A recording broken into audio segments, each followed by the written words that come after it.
Oh no. The Jets did it again. The Browns with life and a Bob's Bar hit.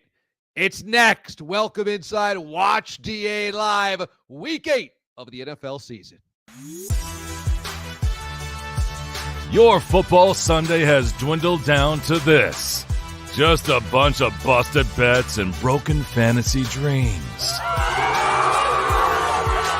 You need this, and we're here for you. Immediate reaction, big opinions, gang tackling. Be one with the channel. It's DA Sunday Pig Pie. Oink, oink, suckers. Hey, missed you guys last week. I was up in Buffalo taking in the Bills and the Titans, and so we didn't have a show last week. And so we are back at it after the bye week, if you will, of Watch DA Live and the Sunday Pig Pile. And we are so glad to be rocking out once again. Like I said, some great stories from today around the NFL. And this is the headline. If you would like to see a live taping of Watch DA Live, you got 2 weeks to get your butt in gear because we are doing this show live on remote on location at Bob's Bar. Yes, Bob's was the site of some epic DA shows when I was on CBS Sports Radio. It is the homemade bar of my former executive producer and now one of my close friends, Mraz's dad. It's at the house that Mraz grew up in. It's Bob Mraz's outdoor bar. And in 2 weeks, who knows? It's a potluck of weather. It could be cold. It could be hot. I don't know. But coming up in 2 weeks, week 10 of the NFL on a Sunday, we're going to be watching football out there. Griddle's going to be going. Grill's going to be going. Going to have food and beer and drinks and fun. We've got Last Dive Bar giveaways out there in person. Come out and be once again part of the party. The first ever Watch DA Live on remote on a Sunday night. Remember, we were in Oakland, and that was amazing. But this is going to be a Sunday night NFL watch party. Watch the show and all of the magic. And it begins on that morning as the Giants play in London. Okay, so it's going to be breakfast with Bob for the Giants game, and we'll take you right through the last games of the afternoon. So more details on that later on in the show, but wanted to make sure you knew in 2 weeks, West Babylon, New York on Long Island. Get out there because we will have a Watch DA Live, recorded live, airing live in front of you guys, a live studio audience. All right, let's get things going this morning with your Furious Five. And that always begins with our Fitz Magic segment. Here is the best fits of the NFL weekend as the guys arrived at the stadiums around the NFL today. How about a little Halloween edition of Watch DA Live's Fitz Magic? On the left, you have the Lions feeling good, doing well. Amon-Ra St. Brown and Jahmyr Gibbs as the Spider-Man meme. Gotta love that.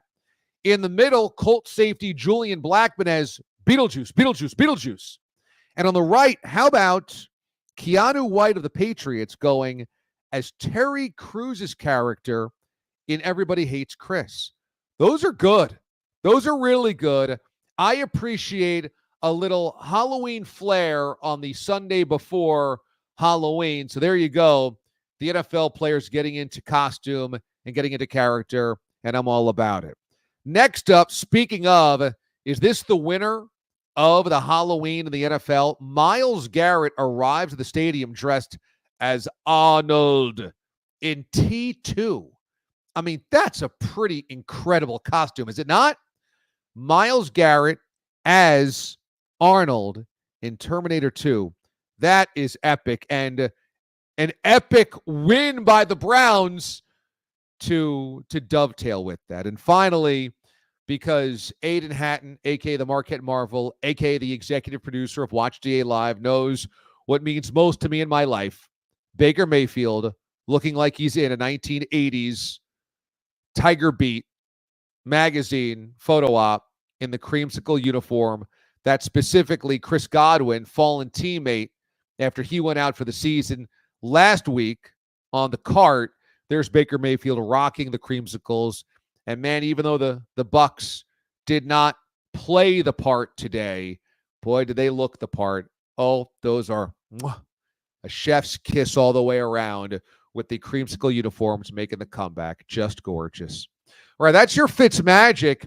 Now we begin with your Furious Five, your biggest storylines from around the NFL on a Sunday. And of course, we must begin in Foxborough.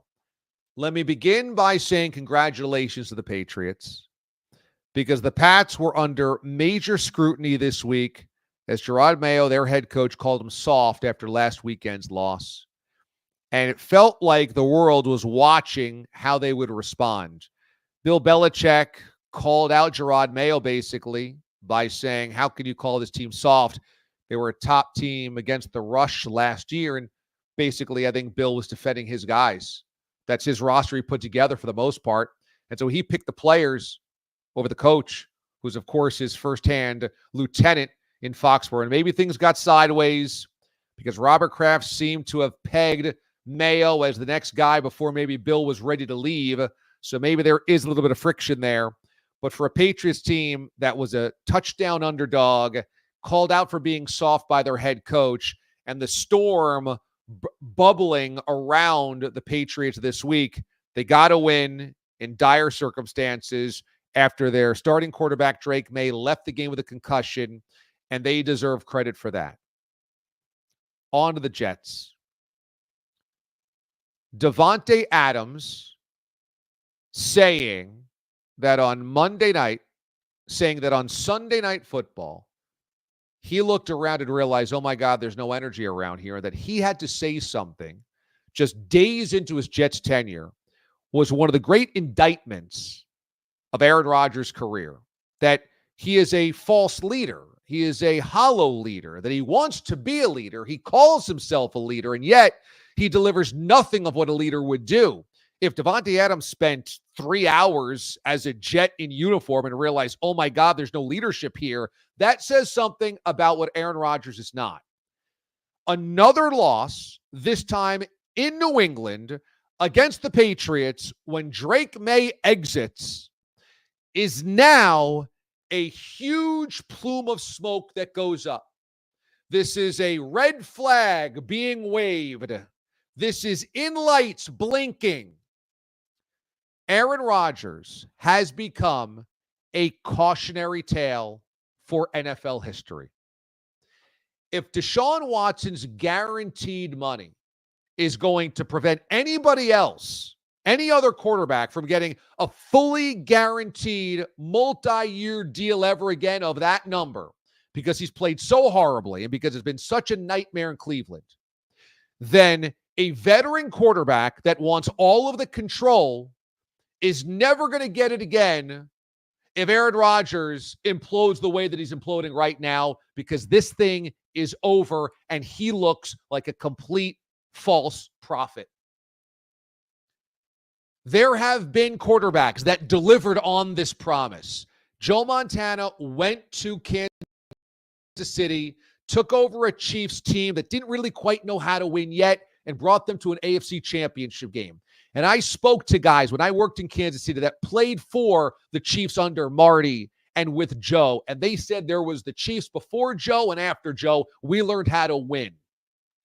The Broncos, when Peyton Manning walked in, immediately became a Super Bowl contender overnight for those 4 years. And when Tom Brady took over the Buccaneers, he wanted full control. He wanted decision-making, and he got it, and he brought in his guys. And they won a Super Bowl. And you ask anybody inside that locker room about what the Buccaneers were before and what the Buccaneers were after. Levante David, the longest tenure Buccaneer at that point in time, said, we didn't know anything about winning until Tom came in. Those guys demanded control, demanded influence, and delivered. Well, you better be certain your guy has that deep within him, because Rodgers wanted that control as well, and he failed on the promise. Aaron Rodgers is now a punchline. And does it look smart to have given him the control? Because I was told this was a Robert Saleh problem.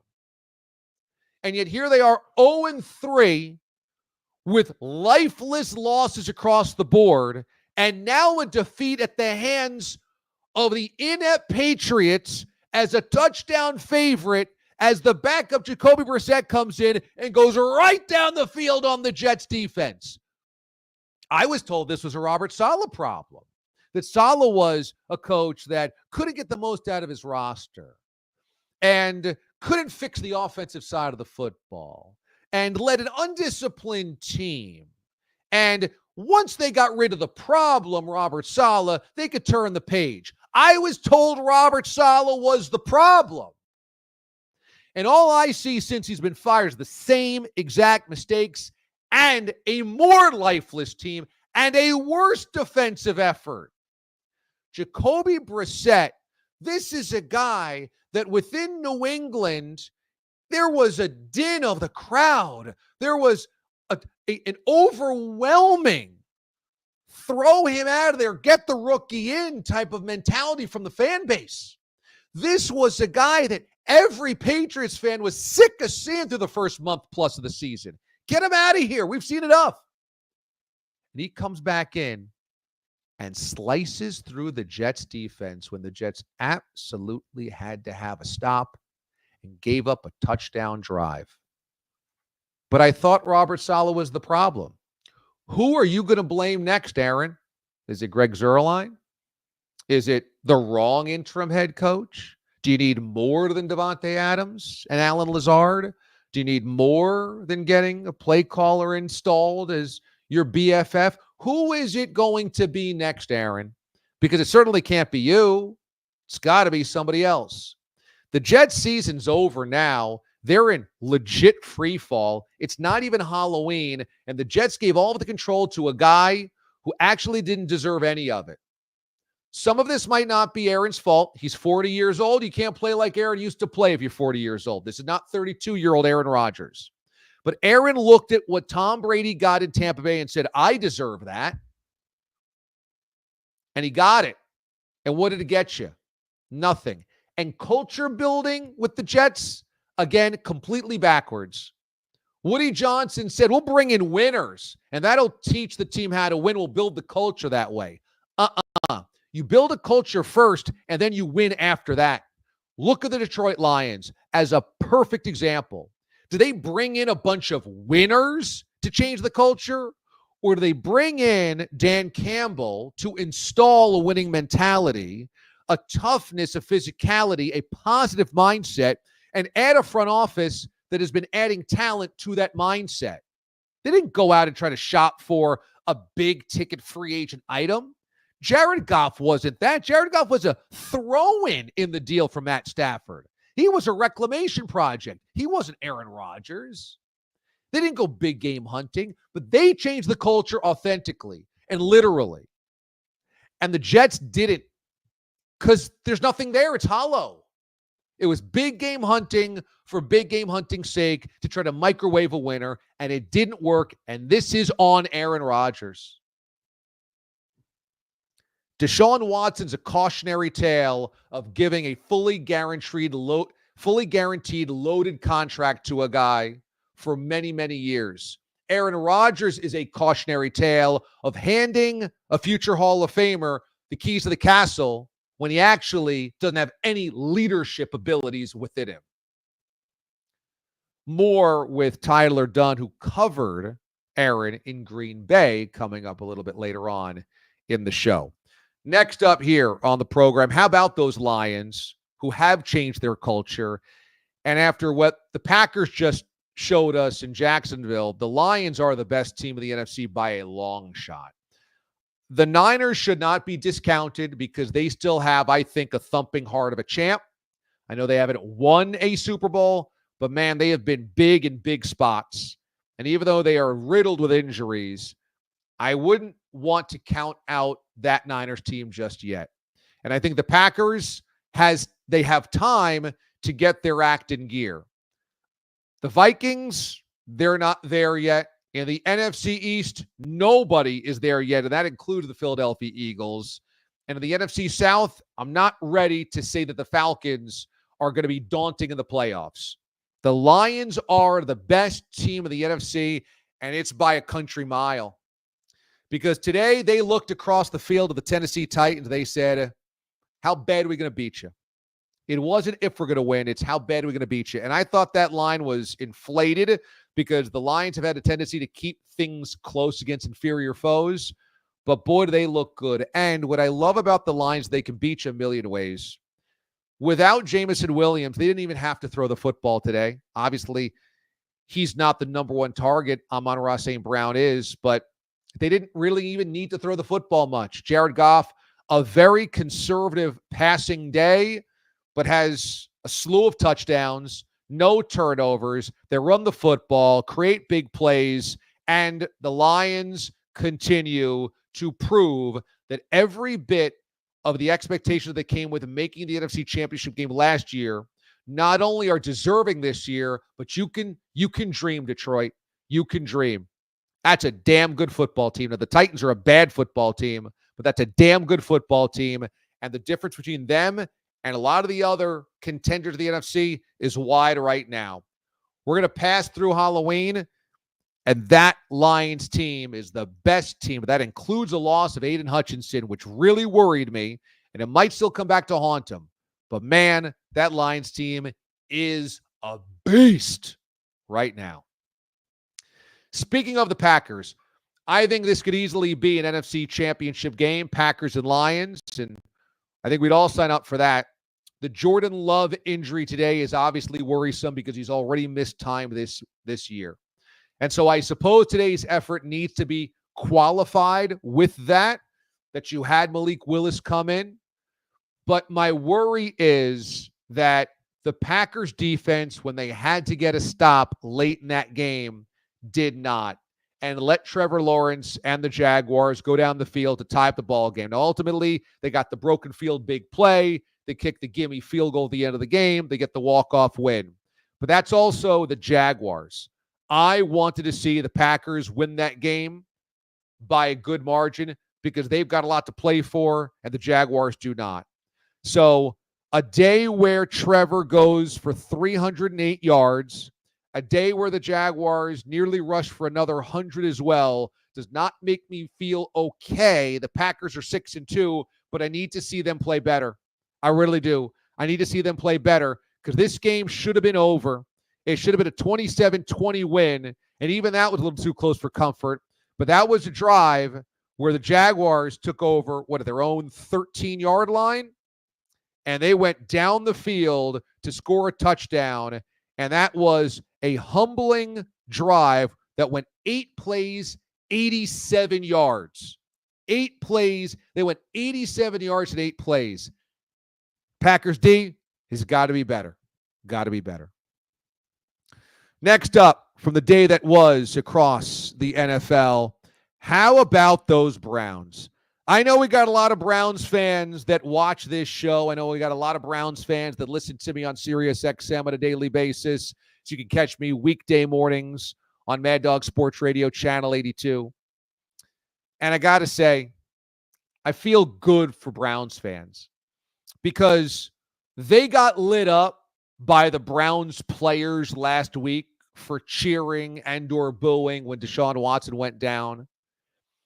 But I think that the Browns players were discounting just how negative everything had become in that city with that fan base.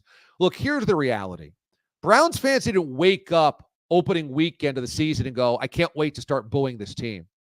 They didn't wake up and say, I can't wait for the team to be 1-6. They didn't wake up and say, man, when things go bad, I'm so ready to get down to the Browns. There was optimism in Cleveland. This was a season that was supposed to be a good season, a positive season. One of the best defenses in football. The return of Nick Chubb at some point of the season. A full offseason for Deshaun Watson to be healthy and understand the offense. The return of a coaching staff that helped Joe Flacco look like a former version of himself and Kevin Stefanski, a two-time head coach of the year. This was a season where the Browns were supposed to compete. And it went sideways, and it got more and more negative by the week. And they found new ways to lose and new ways to embarrass themselves, the city, and the fan base. And so when Deshaun Watson goes down, that is not necessarily a personal, I hate you. That is, to me, an expression of this season sucks. Everything sucks. And today, look at how different the whole vibe at that stadium was. It was light. It was encouraging. It was optimistic. And this was with Jameis Winston at the helm. Jameis, eat a W, Winston. Eat a W. When Jameis Winston started hitting passes and moving the offense, there was this swell of, oh, we have our team back. We have a football team again. It was like, oh my goodness, we're not getting evicted. We made the mortgage this month. We made rent. The Browns fans have been beaten down from a lifetime of torture. And Deshaun Watson became more and more insular, more and more guarded, more and more defensive and depressed in my mind.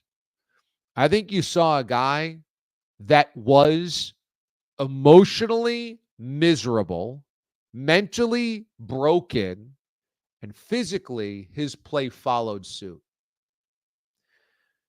Well, what does that do if that's your leader under center of the offense? He's a guy that emotionally wasn't there. He was gone. He was broken. So that's where your team has to have a focal point. The team was broken.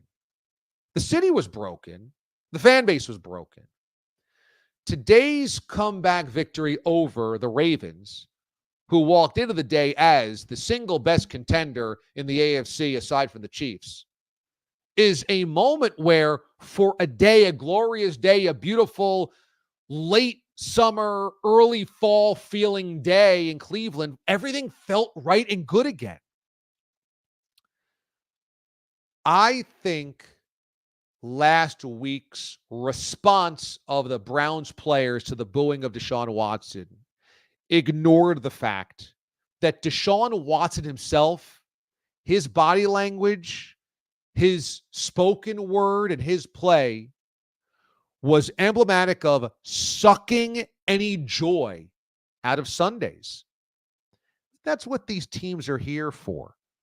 They are a chance for us to feel good once a week, maybe in the playoffs, maybe the end of the season, but just make us feel okay every so often. And man, we'll forgive a lot. Browns fans want to love the team. They desperately want to love the team. And they couldn't because Deshaun Watson clearly wasn't in love with his job. And today, it was like a candle that was blown out, was lit again. Man, that was awesome to watch.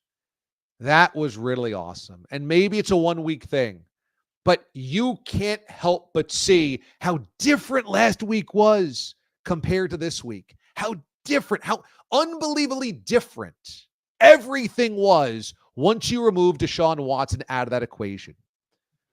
The team played better. The fans felt better. The offense ran better. The coach looked better. Everything was better. Everything was better when Deshaun Watson was removed from the equation. So yeah, maybe did it seem a little heartless when they cheered or booed Deshaun Watson's injury? Perhaps it looked that way. But they were validated because what they wanted was anything but that. The negativity, the poison, the darkness, the depression. They wanted anything but what Deshaun Watson was bringing to the table. And they got different. Oh, and it was great. It was great. I understand the players get defensive because if they were injured, they would hate to see or hear a crowd cheer that. That's their health. That's their livelihood. That's their family. I get it. But in many ways, the Browns players that scolded Browns fans, they owe an apology to those Browns fans. Because look what it felt like and looked like when it was different. Good day for Cleveland. Interesting day around the NFL. And for contenders that were supposed to be big favorites today, some of them didn't deliver. Another weird weekend and weird week 8 around the NFL. Well, last week I got to go up to Buffalo and take in Bills and Titans. And let me just say that, man, ain't no party like a Bills party.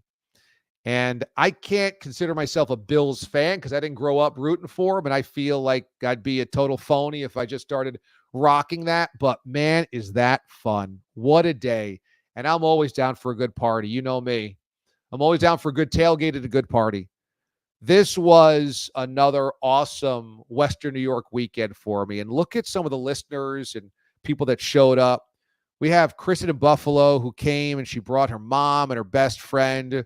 We had Randy Trask drive in from Ohio. Randy from Ohio is a big-time listener. I got to meet him earlier in the summer at the Bab Bash out in New York. We had people come up to me at the tailgate where we had this great party going on. Game Day Buffalo throws this amazing tailgate, and that's where we are right there, that has fully catered, all the beer you can drink, all the booze that you want as well. They had freshly made wings just out of the hot fryer. That was awesome. They had sandwiches and everything. They had a mechanical buffalo. I got a full video piece coming out on YouTube this week about the scene there. Game Day Buffalo hooked me up and my buddies up, and we owe them big time. That was such a great party.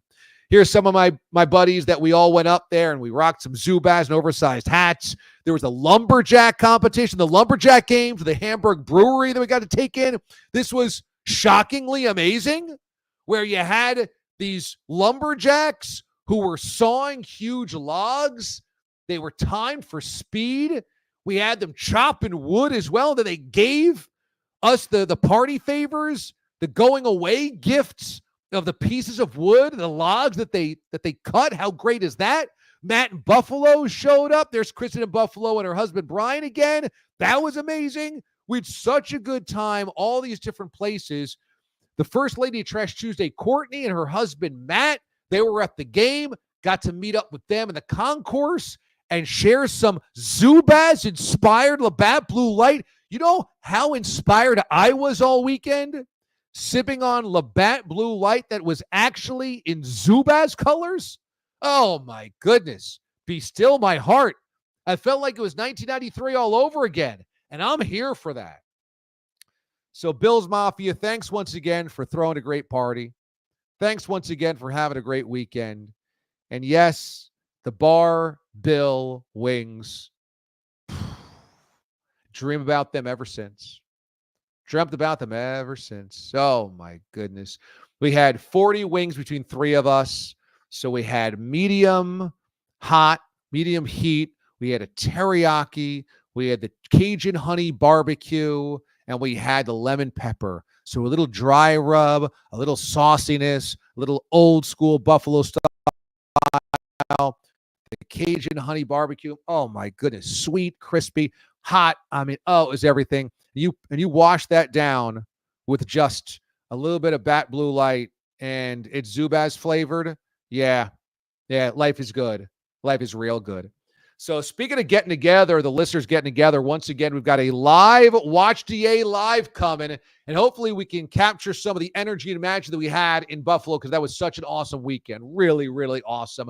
Thanks to everybody that showed up and came out and partied with me, because that was a lot of fun. Coming up in 2 weeks from today, all right, we're going to be on Long Island in West Babylon, New York, Bob's Bar. We're going to have a Watch DA live watch party, all right? You ready for this?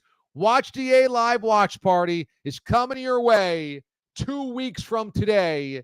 Be there. More details coming toward the end of the show. You know, one thing that we do around here is we have Toastmaster General, okay? And we want to see the gauge, the spectrum of just how toasty the seats are of some of the coaches around the NFL. So we go from lightly toasted to absolutely charred based on the events of the day. So the Marquette Marvel, Aiden Hatton, has our graphics ready to go. Why don't you throw up our first graphic of politely toasted? That would be Zach Taylor. Head coach of the Cincinnati Bengals, Zach Taylor, loses in impressive fashion today. Today, they could have moved to 4-4 at home against the Philadelphia Eagles, who have yet to really play a full-fledged game this season, at least not consistently, at least. And today, Eagles look great. And that Bengals defense has been a huge Achilles heel for them all season. It looked like perhaps they were turning a corner. They had given up a combined 21 points over the last 2 weeks. And it turns out, not turning a corner. They just played awful teams. They just played the Browns and they played the Giants. And when you play the Browns and the Giants with those quarterbacks, Deshaun Watson included, you tend to look better than you actually are. And then Jalen Hurts and Saquon Barkley got a hold of them today, and they went back to stinking. So I'm disappointed in the Bengals. They were my preseason AFC pick in the Super Bowl. That's clearly not going to happen. They fall to 3-5, and the defense is going to be a problem, a headache all season long. Zach Taylor, I know you've been to a Super Bowl, but you are right now politely toasted. Next up, getting crispy, Doug Peterson. He gets the win in London last week over the Patriots, but he follows that up with a close loss against the Packers. He's not completely charred because at this point in time, they didn't get blown out. And I don't think that Shad Khan would fire him after a near miss and a inspired final drive by Trevor Lawrence. If Trevor throws for 300 yards, a pair of touchdowns, and it's a game-tying drive with under 2 minutes to play, or taking under 2 minutes, and then going 87 yards, I think you might be able to say, okay, at least Doug's getting better quarterback play, and that's what he's here for. But I would say the seat is still getting crispy. Next up on our spectrum of Toastmaster, totally charred, Aaron Rodgers. He is the head coach, right, of the New York Jets. What a complete disgrace Aaron Rodgers is, and what a disgrace the Jets are, and what a disgrace the organization has become.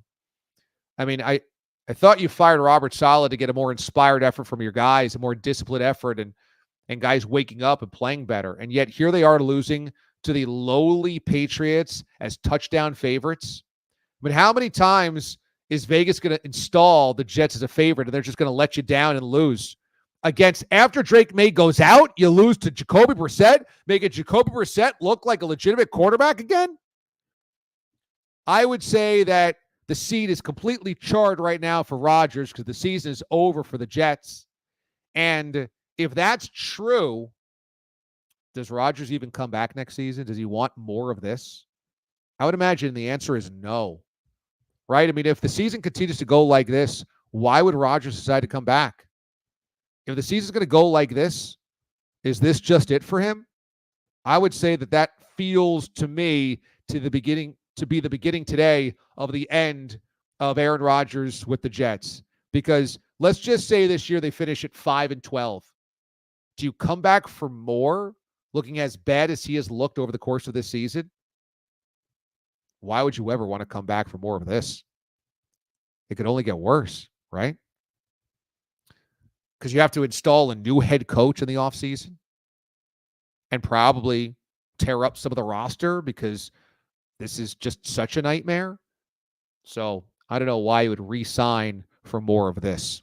Things have gone final in our nation's capital as the Commanders get a crazy win at the end of the game, 18-15. They pull a rabbit out of the hat. How did they do this? The Washington Commanders. A Hail Mary from Jayden Daniels for 52 yards as time expires. And the Commanders win the game. Oh, my goodness. 18-15. It's Noah Brown to the other end of it. Jayden Daniels comes back, had the rib injury today. He ends up playing, and he ends up pulling off the miracle. It was not the offensive explosion that maybe we thought we were going to get between Caleb Williams and Jayden Daniels. Caleb only threw for 131 yards, but Jayden Daniels goes for 326, was not as efficient as he has been in previous weeks. He had 17 incompletions on the day, but the big one is to Noah Brown to win the game. Unbelievable. What a young man Daniels is. He makes you believe. He makes you believe that they've got something for a long time in Washington. I loved him coming out of LSU. I love what he's brought to the table in Washington. And today, the legend of Jayden Daniels grows just a little bit more. We are going to have Tyler Dunne join us here on the show. And so Aiden will give me the heads up when Tyler is ready to roll with us, because he is our NFL insider and a Western New York guy. I was going to connect with him actually last week in Western New York, but our schedules kind of got a little sideways. He was taking care of the kids, and so unfortunately we couldn't connect then, but we can connect tonight. And so, Aiden, should we do this with Tyler? Are we good to go on this? He is not logged in yet, unfortunately. Okay, gotcha. All right. You did one of these, so I thought maybe that was Tyler is ready to go. Bearer of bad news. My bad. Okay, all right. But Jayden Daniels, Hail Mary, that is a thumbs up. That was Jayden Daniels the bearer of bad news, or was he the commander of bad news? It's kind of flipped, but I try to save myself there. Bearer of bad news is pretty good. That's You'll not see bad. that in the Washington Post tomorrow morning. When we do the Bob's Bar show in 2 weeks, we're going to have a bunch of Last Dive Bar gear to give away in person. I know that we've been giving away Last Dive Bar stuff here on the show for probably about 8 months now, 9 months or so. So that's really cool. So if you wanted to grab some gear, grab some swag, just got a new box worth of stuff from Last Dive Bar, we are going to be giving that away in person at the Bob's Bar show coming up in 2 weeks. So make sure you are there for that, because you'll be going home with some cool stuff. Now, Bob's Bar is in West Babylon, New York, and this is on Long Island on the South Shore. Not that you really need to know geographically where exactly it is, but just so you know, West Babylon, New York is on the South Shore. So it's probably, depending on traffic from the city, maybe 40 minutes or so from the city. So if you get to New York City, get to Manhattan, then it's a little bit farther out on Long Island. But Bob has this great outdoor bar that he built. He's got all the TVs going on in there. He's got the full, complete Sunday NFL ticket package. He's got the grill going, extra seating. We've had some really fun events there from the radio side of things. And this is our first Watch GA live episode from Bob's Bar. So if you watch the show and you're in vicinity, come on down. Now, Iron Man Sean brought his family to the last Bob's Bar show 2 summers ago from South Carolina.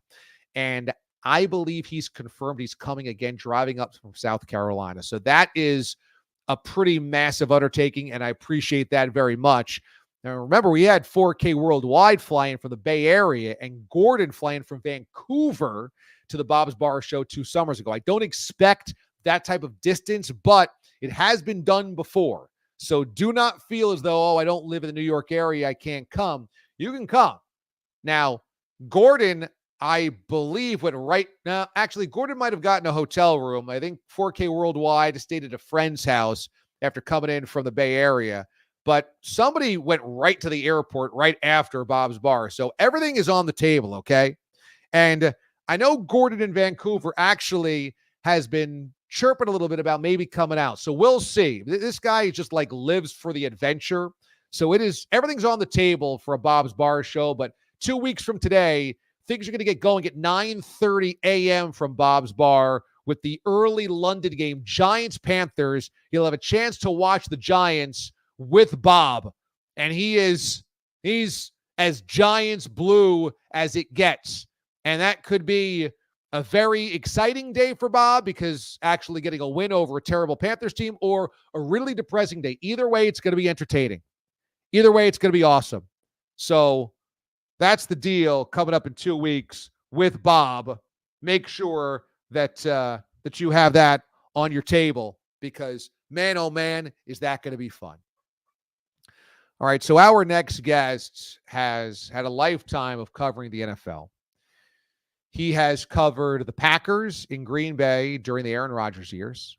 He has covered the Bills locally as the Bills built themselves into a perennial contender.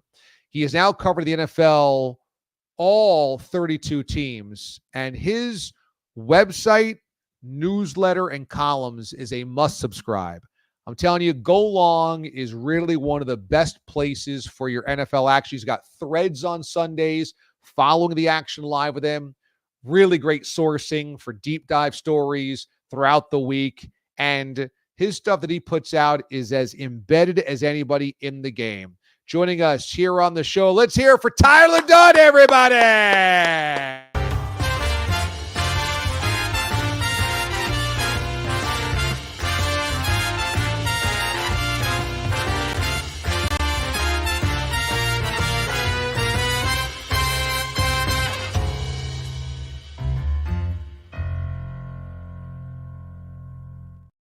Also note that Tyler Dunne has written a book about tight ends, and so this is perfect as we have him on National Tight Ends Day. Ty, how we doing?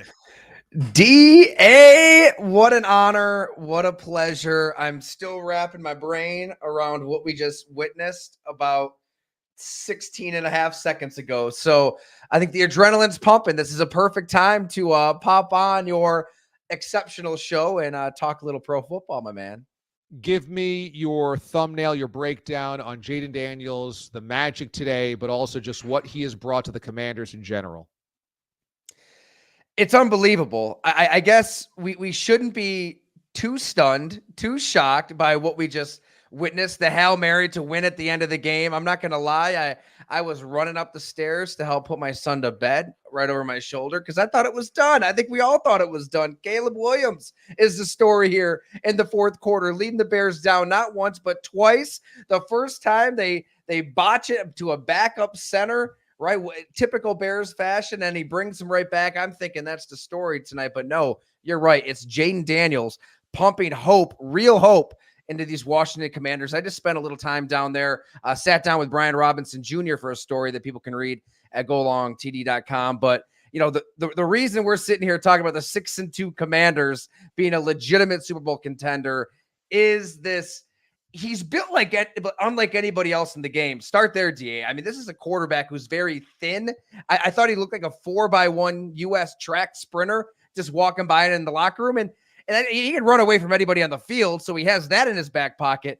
But he also has an absolute cannon for a right arm, which is just as deadly. I mean, he's as close as the game has to Lamar Jackson, and he's younger. People in D.C. should be psyched about this kid. It is one of the craziest Hail Marys you'll ever see because he scrambles all the way right. He's got to dodge probably 3 or 4 would-be pass rushers. He comes all the way back left and then has to plant and throw.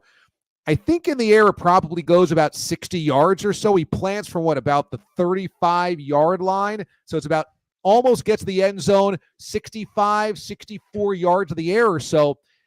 You have a guy that can be that elusive, but has that arm, and also I think has a great temperament in terms of his long-term ability to be a star. What do you project? I really like that point on the temperament because that's really what teammates say about him.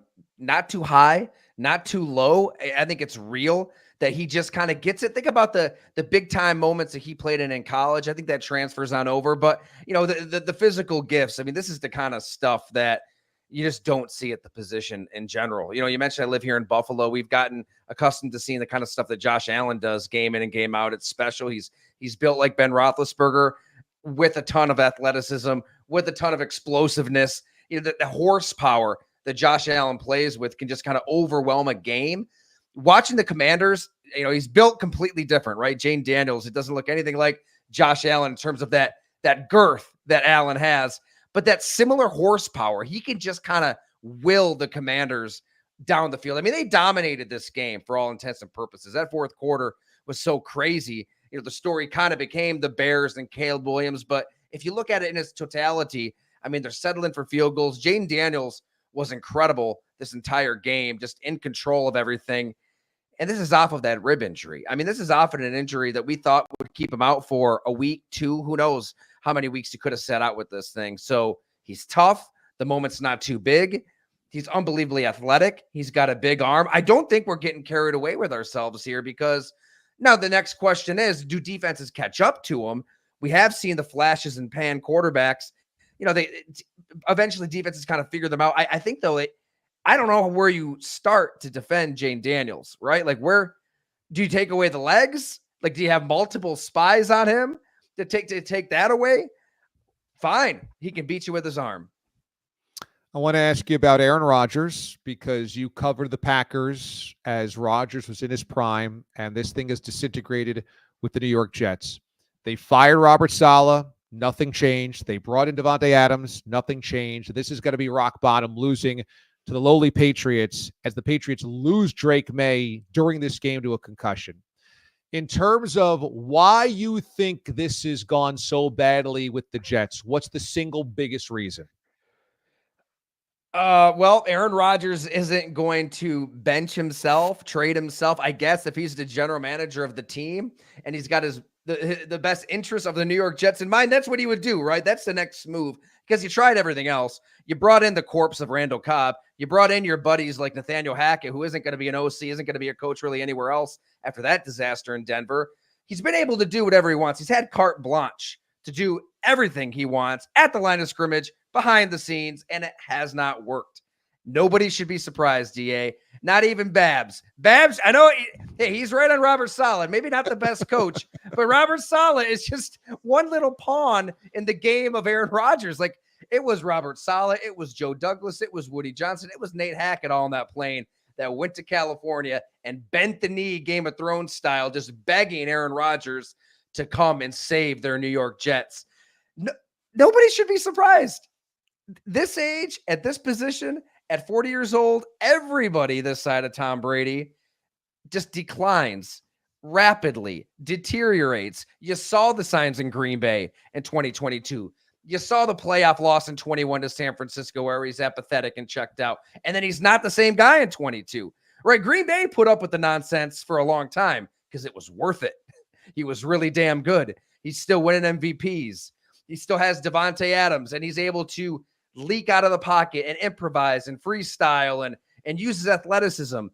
At his best, Mike McCarthy, Matt LaFleur, they're sending plays in, and it doesn't really matter because Aaron Rodgers at the line of scrimmage in control, changing the play, working outside of the pocket, doing what he wants to do. But when that athleticism falls off and you just don't have that comfort, your body isn't doing what the brain is telling it to do, this is what you get. You just get a cranky quarterback who is getting the coach fired, demanding Devontae Adams, and nothing's really going to work, right? He's central to everything. So they're 2-6.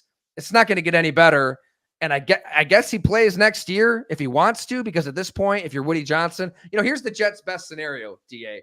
The best scenario for the New York Jets, I don't want to get too political a week away from the election, but the best scenario for the New York Jets is for Woody Johnson to be distracted and become the ambassador to another country. So he's away from your football team. He's away. He's not affecting decisions, and somebody else is in control making football decisions. If you're a Jets fan, that's what you hope for next Tuesday. When you say the Packers dealt with the nonsense because he was really good, he was worth it, what was the nonsense? I would say, okay, well, I don't know how much time we have. I mean, you're also talking to somebody who wrote a story on him at Bleacher Report, and he sat down with his buddy Jason Wilde and meticulously tried to skewer me and break it down piece by piece. And I'm just hearing him deny things that I know are absolutely true. So, I mean, he's gaslighting us now. We see him eat his boogers on national TV, and he tells us that we did not see him eat his boogers. I'm not surprised that he's just lying directly to our faces, because I've seen it. I've heard it before. But I guess number one, just start there in the off season of whatever it was, 2021. He holds the Packers hostage for 3 months, right? Day of the draft, draws all the attention to himself. The day that's, all these quarterbacks are getting drafted. It's their day. No, it's Aaron Rodgers' day, baby. He's done with Green Bay. He's out, and they can't get in touch with him for a long time. He's trying to make a point. He shows up eventually, finally, after saying through surrogates that the only reason he would show up again is if Brian Gutekunst is fired. Wisely, Green Bay isn't going to do that because they're not a team like the New York Jets. They don't just do whatever their quarterback says. So eventually he does come back. He holds the press conference for a half hour, just blasting the Packers, blasting the GM for all the correct decisions he's made over the years. And I think that was just a small sign into what they had to deal with day in and day out. This is a narcissist who believes he should have a say in transactions, should have control at the line of scrimmage. And look, like I said, when he's really, really good, it's worth it. When he's winning MVPs, it's worth it. You should kind of gently give him some power, especially on the field, especially at the line of scrimmage. But there's a reason he's a quarterback and not in the front office, because, the decisions that he has pushed the Jets to make obviously have not worked out.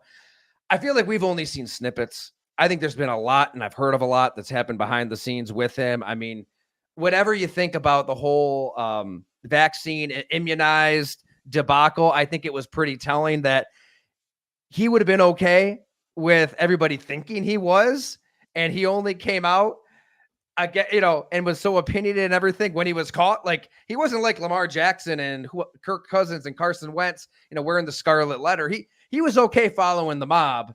It was just when he got it and he got caught that we learned, oh yeah, he lied before. So I don't know, man. It's a lot. The Jets kind of deserve all of this, and they shouldn't be surprised. Do you think there are people around the NFL that are grinning, like you get what you pay for with Rodgers, that they're taking some satisfaction in the fact that this is imploding? I'm sure that teams in the AFC East for sure are loving this. It's over. The Bills are going to win the division. I mean, here they're thinking, the Dolphins are going to be right there because they always start the season hot. Well, Tua Tagovailoa suffers another concussion.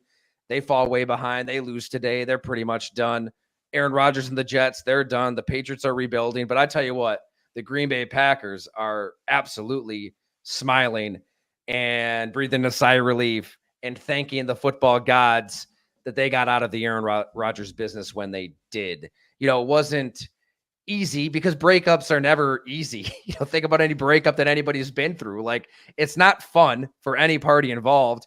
And Brian Gutekunst and Matt LaFleur, they tried to do the whole "it's not you, it's me" routine. Remember how strange that was? Like, he went into the darkness retreat and he wasn't answering Brian Gutekunst's calls. But, I heard, and we heard it go along, Green Bay had moved on. Like, they were ready to move on to Jordan Love. But publicly, they didn't want that to be the narrative. They wanted the narrative to be Aaron Rodgers is kind of ready to move on. So it was messy. It was ugly. But I know right now, and I've talked to people at 1265 Lombardi Avenue, they are thrilled that they don't have to deal with the quote-unquote complicated fella, as Mark Murphy put. And I think that he was an absolute headache to deal with behind the scenes. And, obviously it helps when Jordan Love's good, right? If he's not good, it's maybe a different conversation, especially if Aaron Rodgers is leading the Jets to a 6-2 start versus 2-6. But I just think it got to the point where they're like, okay, enough is enough. We're moving on. And you know what it was too? If we're going to stick to the football, and we can talk about the personality stuff forever, but that Lions game, basically a playoff game, winning in week 18, whatever it is, at Lambeau Field, he just apathetic, checked out, not engaged to the game, just disappears complete in the fourth quarter. And that's kind of the Aaron Rodgers that you saw in big moments toward the end of his tenure. I think that that's really what Brian Gutekunst saw and was like, okay, now we've got something substantive here to move on from, and we're going to do it. Like, we're moving on to Jordan Love and not looking back. Do you think that LaFleur brought in Robert Saleh because they're soldier in arms, that they both have been undermined by Rodgers, and so that they can connect or relate on that level, or is that just a coincidence? Boy, I love a story like that, DM. This is just me saying it. It's not coming from sourcing per se. I would think there's some of that involved. I know they're like best friends, right? And Jordan Rodriguez, The Athletic, has that excellent podcast series out on, Saleh and McVay and Shanahan and McDaniel and how close they all are and their tentacles of their coaching tree. All that stuff is fascinating.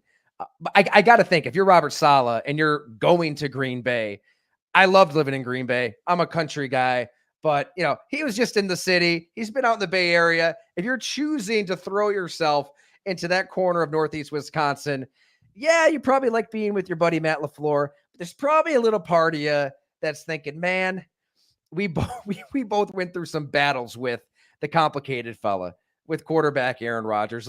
Let's bond together and heal together and learn to love football again. I got to think there's some of that involved.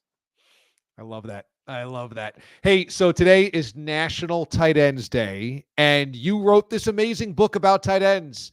And I want you to be able to promote this book because I think it's an awesome read for our listeners out there that might be thinking early about maybe some holiday gifts for a football fan of their lives, but also about an amazing position that always seems to reinvent itself. Who's your favorite tight end to watch and or cover in the NFL today? Oh, man, thanks so much, DA. Yeah, it's been 2 years since the Blood and Guts came out. It was so much fun. I mean, if you write a book, it's going to be on your mind every day, so you better be passionate about it. And, as I sat down and traveled the country and hung out with all these tight ends, it became so much bigger than just a book about like the X's and O's and the nitty gritty of the position. Like this position, this player tells us everything about life. I mean, what these guys have been through just naturally gravitated them toward the tight end position. Sitting down with Mike Ditka, Jackie Smith from back in the day, Ben Coates, Jeremy Shockey. We threw some drinks back in South Beach. That was probably my favorite chapter of the book. The guy is an absolute animal. That's all I can say. If you're going to do a story, a chapter on Shockey, you got to do it down in South Beach over some drinks. So that's what we did. To Tony Gonzalez, to Rob Gronkowski. I think if you're asking who the greatest ever, who I loved watching the most, I think it's Gronk because he's everything. I mean, he's pulverizing DBs and linebackers on the ground. He's dynamic through the air. He's partying his ass off the field. Those stories of him partying in the book were hilarious. I mean, him and Waka Flocka Flame getting after it. Him with, I don't want to give too much away. There was one party after an AFC championship game. I believe it was Devlin, the fullback, told me about it. And he said they were basically like, remember Party Boy from Jackass? There were people dressed up like that and like dancing like that around his future wife. And he goes, I don't know where these people came from, but I guess they were Gronk's friends. So, I mean, you got all that when it comes to Rob Gronkowski. So I think it's Gronk. But if you're asking my favorite tight end to watch today, I mean, I think Kittle's the standard, but Tucker Kraft in Green Bay, man. Tucker Kraft, I think he's a top 5 tight end. Watching him today, the way he can just lumber downfield. He is like that caveman with a football in one hand, a club in the other, looking for the winner's meat. And his spike in the end zone is very Gronk-esque. It was perfect today. So I think it's Tucker Kraft. Looking for the winter's meat? He had that long one today, and he's in the open field kind of meandering around. It's like he's just looking for someone to hit, hunting and gathering out there, maybe taking down an elk, maybe picking some berries from time to time. He can do it all. He can do it all. Take it down an elk. Hey, hold up that book again so our listeners, our audience can see the cover of that. The Blood and Guts. Yeah, that's pretty cool. There it is. Story of the tight end. A lot of fun. Hopefully it's like a football Bible of sorts for people, right? Something like that. No doubt. So if you're a football fan, check out Tyler's page, his website, his newsletter, his columns. golongtd.com is where you can find all of the information. Send in your email, and then boom, you're connected to all of his great information and stories. It's really cool.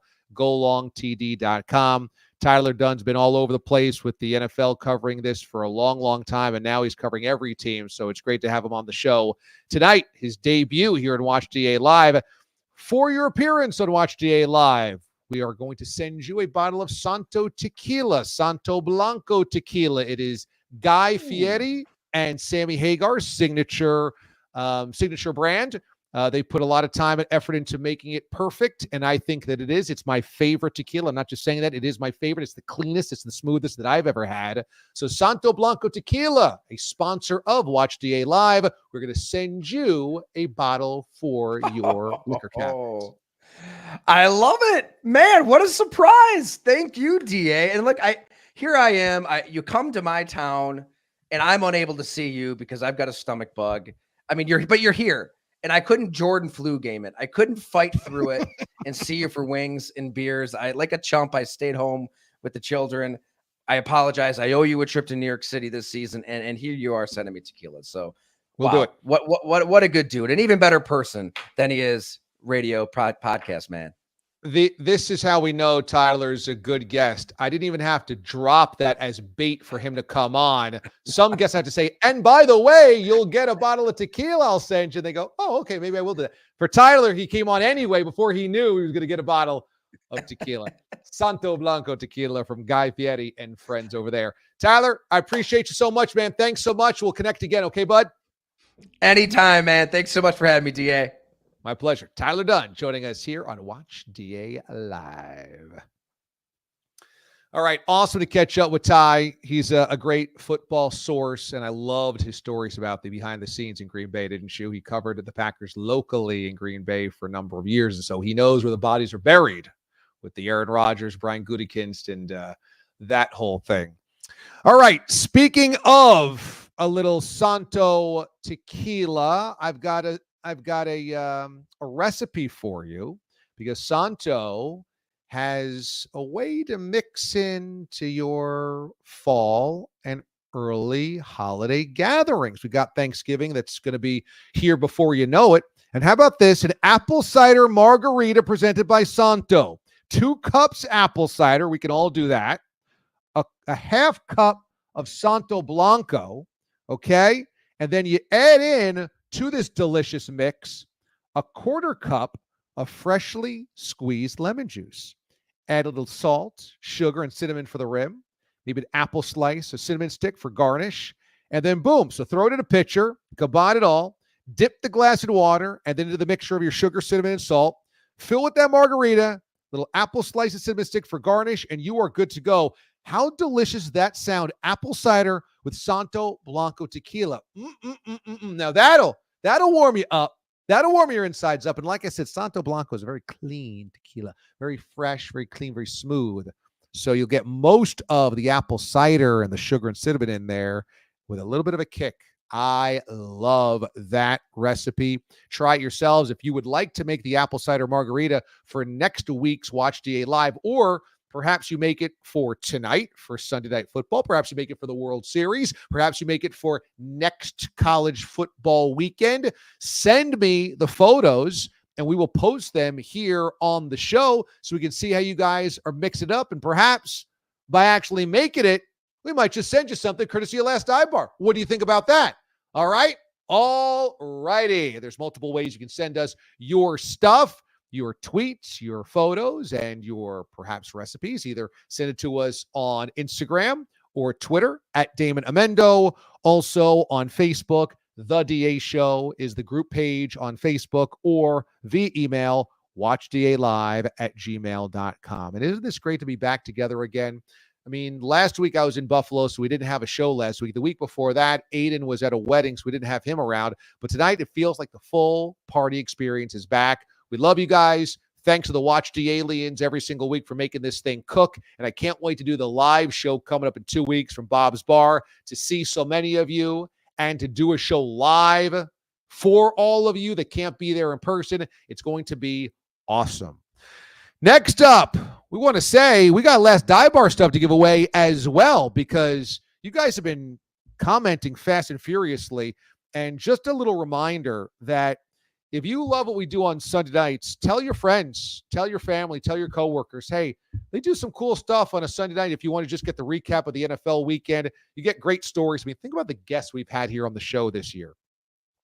Diana Rossini, NFL Insider. Ian Rappaport, NFL Network, NFL Insider. Bart Scott, always outrageous. Golden Tate, Super Bowl champion. The list goes on and on and on. FS1's Nick Wright. We just have had so many awesome guests throughout the season, and it just kind of continues. So it's going to continue throughout the entire NFL season. We began the year by doing the Evening of Football with Tiki and Dante Hall, Chiefs legend, and Andrew Catalon, NFL on CBS broadcaster. We're just going to keep cooking each and every week. Great NFL sources. So tell your friends to come here and subscribe to the channel. Tell your friends to subscribe to the channel. because right here on this channel, you'll know when we go live and you'll get the best of the show funneled through here. We'll also do interviews throughout the week and post them all on this channel. So make sure you are here. Hit subscribe underneath this channel. Make sure you are one with the YouTube channel. If you're watching right now on X, make sure you pop up a new tab, YouTube, search my last name, Amendolara, and you will see the channel. Hit subscribe, and you will be connected and good to go. All right, so speaking of the beam ups, let's see a few of these comments coming up here, because I can't wait to hear from you guys, as always, on a Watch DA Live each and every Sunday night, beginning at 7 p.m. Eastern Time. Mr. Aiden Hatton, Marquette Marvel, joins us. Aiden, what do we got tonight?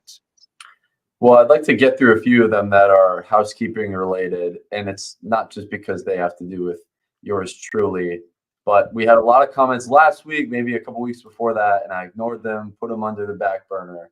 But now we got, DAY, do you have Aiden stream from the asylum? Hang a shirt up, Aiden, and it won't be so echoey. Wallace appreciated my bear pun. Thank you. We just have to grin and bear it. I appreciate that. But the whole asylum thing, I just want to take you through. This is the actual Watch DA Live studios, and I have it at this angle because there's actually a TV here that I cannot use because it's not plugged in, unfortunately. I would have games going on behind me, but alas, there's nothing here. But for people that don't like the Watch DA Live studios, there is actually a nice little phone that we have set up here. That's new. We got a stapler set up. That's new. So look, this is the best place to do it. And if it gives you enjoyment to see my totally white wall in the background there, then I'm happy to provide that extra entertainment. So I just want to get that off my chest. Very nice. And you know what? I feel like it's almost like a Space Odyssey 2001 vibe in there, which is good. It's a little futuristic, a little mysterious. I think it works perfectly for where is Aiden Hatton doing Watch DA Live from.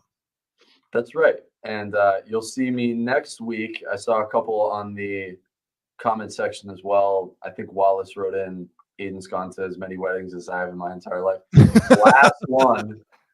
Last one this next weekend, November 2nd. Shout out to Lizzie and Vinny. I love you guys. Heading back to Marquette. So the Marquette Marvel will be back at Marquette. And you will not see me in this white wall next week. I'll have a different wall behind me. That's courtesy of Wallace. Also, last thing, any special movement on the Q&DA show, Wallace wants to know. And we have talked about this, so I just wanted to take it. Yeah, we haven't figured out the date that we're going to do this yet, but Wallace, it certainly is front and center on the Watch DA conversations. I want to do one big Q&DA where we just kind of go deep into everything, where everything is on the table, not just even sports related. Everything is on the table. So stick around for a notification on that. We don't have a date on that yet. We're trying to figure out all the moving parts on the Watch DA Live from Bob's Bar. But I would say once that's finalized, we'll do it, or maybe after Watch DA from Bob's Bar, we'll do it. But it's going to be right around this time. And like I said, we'll do that and funnel all questions there one night during the week. It's not going to be on a Sunday. We'll just sit down, have a few cocktails. I'll have a Santo Blanco in front of me, and we'll go into everything and anything that you want to know about, radio-wise, TV-wise, sports-wise, throwback uniform-wise, career-wise, anything. We'll go there, and we'll have a good time doing it. And we'll let you know when that date's coming up. I personally can't wait to jump in and produce that as well, because I know there's some that are directed towards my way as well and want to make fun of my stupid background and my stupid outfits and all that too. But for the last dive bar winner tonight, in a fresh meat Sunday, if you will, getting all our new welcomers to the chat. It's a good place to go back to that Ravens-Browns game today. Retro Projections, which seems like an account that you would love. This is why I wanted to pick it. Totally, yeah. Anyone remember this morning when Baltimore was the best team in the NFL? Probably coming from a Browns fan. I'm just throwing out a guess. But Retro Projections, you can email watchda@gmail.com to get a last dive bar prize pack. There you go. So Retro Projections, make sure you reach out to us, either me or Aiden. You can email us easily, watchdalive@gmail.com. If you've won in the past and you have not received your gift yet, you can always double check with us by emailing us as well to make sure that either it's on the way or we have that ready to go for you. But yeah, look, I was guilty of this after last week as well, saying that the Baltimore Ravens could be the best team in the AFC, even better than the Kansas City Chiefs. Today, they certainly did not look like it. The Browns had an inspired effort. Every single week is the same thing in the NFL. You just don't know what to expect. And I've had 3-0 weeks picking against the number. I've had 0-3 weeks like today. I mean, look at these games that I picked. I had the Packers laying 4. The Packers won by 3 and led by 7 on that final drive that they let Trevor Lawrence go down the field, 8 plays, 87 yards. Thanks, Pack. I had the Dolphins -4. There were times over the course of the game that they led by 2 scores, double digits. It looked in the bag. And then at the end of the game, the Dolphins melted and the Cardinals went down the field to score the game-winning points. Very nice. And I had the Chiefs laying 9.5 in Vegas today. Instead, they won by 7 because they just couldn't quite get that second score lead under their belts. And so who the hell knows? You have the Ravens, who have looked like world beaters, and then today lose to Jameis Winston. You have the Chargers, who have struggled to put up any touchdowns in the second half, and they absolutely crush the New Orleans Saints. You have the Commanders, who earlier in the week were a 3-point underdog, get Jayden Daniels back and win on a Hail Mary. You have just what's going to happen on any given week. Who knows? It's the beauty of the NFL. It is why we love the league so much. You just never know what you're going to get. So, very good. Congratulations, man. Good stuff. All right. We end, as always, the Little Mo laugh of the day. Did you see this on Saturday? I felt like Little Mo, who is always looking out for us from above. He was a longtime listener of mine and a friend of mine. He was a young man that was full of spice and life and vigor and laughter. He always had such a great attitude despite being beset by cancer throughout his young life. Ultimately succumbed, but he is always with us here on the show. And I feel like he would have laughed at mascots, as in SEC mascots, Alabama and Mizzou. And as Mizzou trails 27-0 at halftime, the Missouri Tiger is dancing with Al the elephant. Is that right? Is that okay? Is that right? I don't think this is right. I don't think if you're down by 27 points, the mascot should be dancing with anybody, especially the opposing mascot. You got to walk away. Hey, Missouri Tiger, you got to walk away. That cannot be you dancing with Al the elephant. Big Al, how dare you? Oh, my goodness. Oh, Mo would have loved this. Mascots doing the hoedown together, down 27-0. Why are you dancing with the elephant? You're losing by 4 touchdowns. All right, that's going to do it for us. Thanks, everybody, for watching tonight's show. Once again, make sure you are subscribed to the channel. If you watched on X/Twitter, make sure you open up a new tab, go to YouTube, search my name, hit subscribe on the channel. That way, when we go live every Sunday night, you know, and we're going to take all the best of moments of this show tonight and put them through the channel as well in bite-sized form. So stick around for that. Thanks to executive producer Aiden Hatton.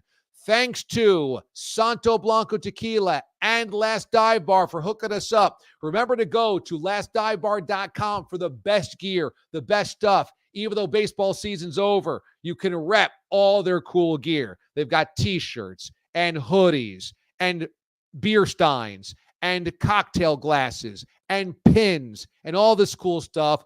Brian and the gang at Last Dive Bar have treated me like $1 million. We want to make sure we return the favor as well because they are amazing people. And we are going to have Last Dive Bar merch to give away at Bob's Bar coming up in 2 weeks. Make sure you are there for a live edition of Watch the A Live. For all of you guys, the Watch the Aliens, love you very much. Glad to be back with you after the week off last week. I'll see you tomorrow morning on Sirius XM Channel 82 on the DA Show with Babchick at 6 a.m. Eastern Time. Until then, enjoy Sunday Night Football, everybody, and we'll see you next time.